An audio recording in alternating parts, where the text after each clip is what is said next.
Hello mga ka-legit Davercads, pakulo ng Tape Incorporated, abay booking na no ng TBJ at isa sa mga original segment ng Eat Bulaga. Ba, kagayahin ang lahat ng yan. But before that, if you haven't subscribed yet to my YouTube channel, please don't forget to like, share, and subscribe at hit mo na rin ang notification bell for more showbiz updates. And please don't forget to hit all para ikaw ang unang-una makakapanood sa lahat ng ating mga updates. Bago nga tayo magpatuloy sa ating mga updates ngayong araw, of course, nais ko po muna magpasalamat sa lahat po ng mga legit viewers, subscribers, and legit Davercads natin na lagi nag-aabang at nakaantabay sa lahat ng ating mga updates.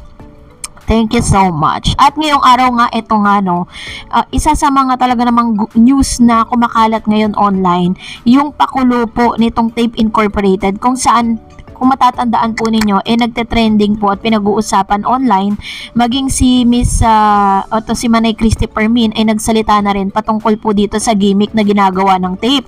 Kasi nga naman, di ba, mag-end of the year na, kailangan na po talaga nilang gumawa ng mga gimmick. First gimmick na ginawa po nila is talagang pinopost po nila sa kanilang mga social media na talagang nagna-number 1 daw sila sa rating.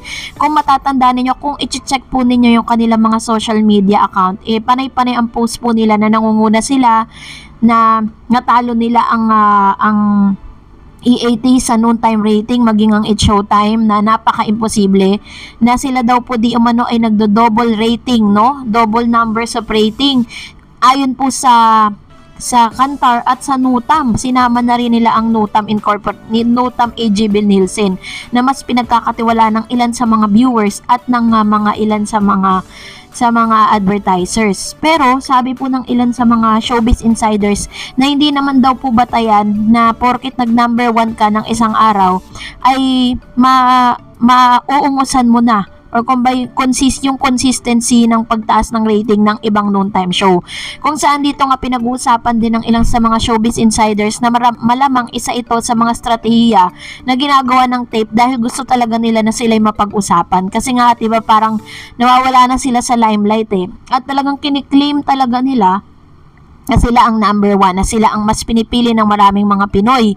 Ngayon nga po, diba, sa kaarawan po ni Mr. John Halosos, nag-appear na sila, samantalang dati wala namang mga gano'n na producer ka tapos isa ka sa mga nag-a-appear dun sa television. Gusto nilang ipamukha sa mga manonood that these are the people na talagang nagpo-produce at tumutulong sa kanila. Hindi alam ng taong bayan na yung mga tinutulong, yung mga ipinapapremyo, galing din naman po yan sa mga advertisers, hindi naman po yan galing mismo sa bulsa ng mga taong ito, no? Ganon din naman sa EAT, aminado sila, talagang alam po nila na those money is not coming from their own pocket, but it came from the advertisers na nagtitiwala sa kanila.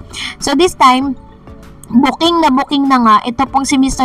Paulo, dahil according po sa ilan sa mga source na parang yung kanilang pagiging close di umano nila ni Ara San Agustin ay ilan lamang sa mga pakulo ng show na ito para po sila ay tangkilikin at panoorin, hindi dahil gusto sila kundi dako curious yung mga manonood, ano?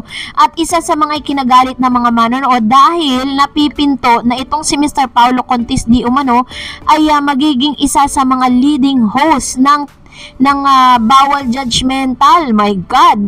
Kung matatandaan po ninyo, Bawal Judgmental po, isa sa pinaka sinasabi ng tape dati na boring daw itong segment na ito. Kaya ayaw nila, gusto nila ipatanggal, tas biglang gagamitin nila. So, panoorin natin ang statement ni Manay Christy sa kanyang showbiz news na Paulo Contis po, yung lalaki. Yen Santos yung babae. Pero may sumisingit na isa pa. Oo. Diba? Oo. Si Ara San Agustin. Ayan. Mm. Anong kwento? Naku, itong kwentong ito na simula ito sa kanilang pangtanghali ang programa. Na kung saan pilit nabubuo ang kanilang tandem. May love team. Parang Aldab. Sinabi mo pa, yun doon unang pumasok ng lahat, ay, may pa-love team. Tapos, Wendell. Ikaw.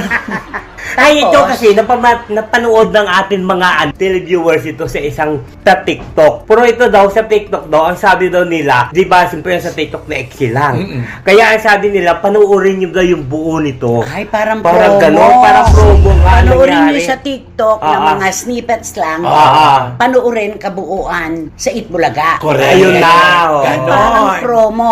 Pero ako naman, So, sa mga statement nga ni Miss Christopher Min ay sinasabi at ni Mr. Wendell, no, parang ang strategy nila, for you, hindi nagsasalita si Paolo, si Yen, maging si Ara San Agustin patungkol sa issue ng kanilang paglilink to each other. Dahil sobrang ang pangit na po ng imahe ni Mr. Paolo Conti sa publiko, no. Ang gusto nila, panoorin daw di umano ng mga viewers yung kanilang video sa TikTok and then ituloy nila sa Facebook at sa mga social media accounts. So, ito po ay maliwanag na pagpopromo. Ito po ay maliwanag na pagpopromote ng kanila pong noontime program.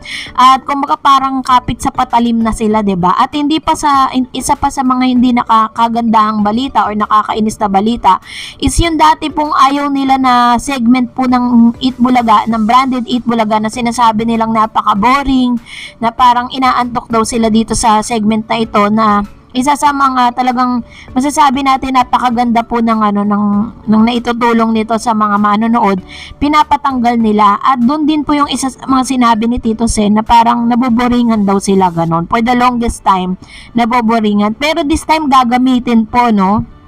So ano kaya naging reaction ng TBJ patungkol sa issue na ito? Abangan natin yan sa ating susunod na updates.